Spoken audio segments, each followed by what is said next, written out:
ஏழையை நினைத்த தலைவன் எடப்பாடியார் கடையில் வியாபாரம் பண்றேன்னு சொல்றான். நம்ம கூட்டு நமக்கு தெரியல, கட்சிக்காரனுக்கு இது அவனுக்கு கிடைச்சிக்குது.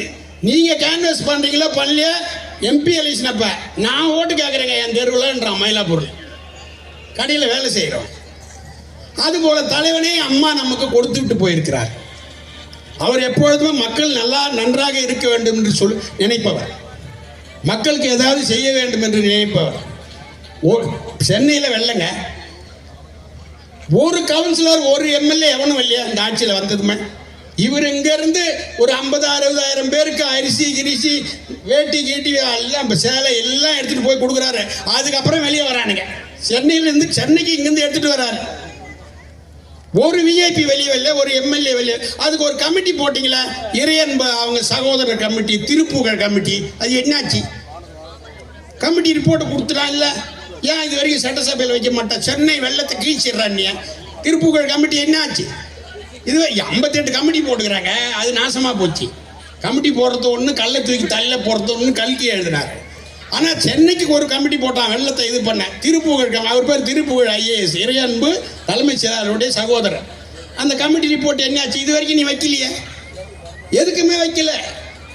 ஆகவே நண்பர்களே, இது ஒரு மோசடியான கவர்மெண்ட், மக்களை ஏமாத்துகிற கவர்மெண்ட், வாக்குறுதியை நிறைவேற்றாத கவர்மெண்ட். இதை விட கூட தரேன்னு சொல்லுவானுங்க, ஆனால் எதையுமே செய்ய மாட்டான். இப்போ கூட ஏற்றி தராங்கன்னா அவர் தொடர்ந்து சட்டசபையில் பேசி பொதுக்கூட்டத்தில் பேசினாதான் கொடுத்தானுங்க இந்த உரிமை தொகையை. போன தடவை என்ன சொன்னார் துரைமுருகன் பொங்கலுக்கு? ஏங்க அவர்கிட்ட 2,500 5,000 கேட்டீங்க, ஒன்றுமே கொடுக்கலையாண்ணா. இப்பயே தருவோமா, எலெக்ஷன் வந்தால் தான் கொடுப்பான். அதனால ஒளிரிட்டான், வயசாகி போச்சு இல்லை. இப்பயே தருவோமா, எலெக்ஷன் வந்தால் தான் தருவான்னா. இப்போ எலெக்ஷன் வந்த அப்புறம் கொடுக்குறான் அந்த 3,000 ரூபாய். ஆக வாக்குகளுக்காக மக்களுடைய வரிப்பணத்தை வீணாக்குற அரசு இந்த அரசு. எனவே நண்பர்களே, எந்த நேரத்திலும் தேர்தல் வர இருக்கிறது, 2 மாசம் கூட இருக்குது. நோட்டிபிகேஷன் அநேகமா அம்மா பிறந்த நாளுக்கு முன்ன கூட வரலாம்.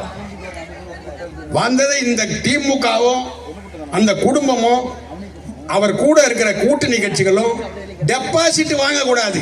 இனி நிரந்தரமான முதலமைச்சர் அம்மாவினுடைய செல்லப்பிள்ளை புரட்சி தலைவருடைய வாரிசு அண்ணன் எடப்பாடியார் அவர்கள் மக்களை காப்பாற்றுவார்கள். அவருடைய கருத்தை வலுப்படுத்த வேண்டும். அவர் யாருக்கு கை நீட்டுகிறாரோ, இரட்டை இலை என்றால் இரட்டை இலை, கூட்டணி சின்னம் என்றால் கூட்டணி சின்னத்துக்கு வாக்களிக்க வேண்டும் என்று கேட்டு மாவட்ட கழகத்துக்கும் மாவட்ட மாணவர் அணிக்கும் நன்றி கூறி விடைபெற்றுக் கொள்கிறேன். நன்றி, வணக்கம்.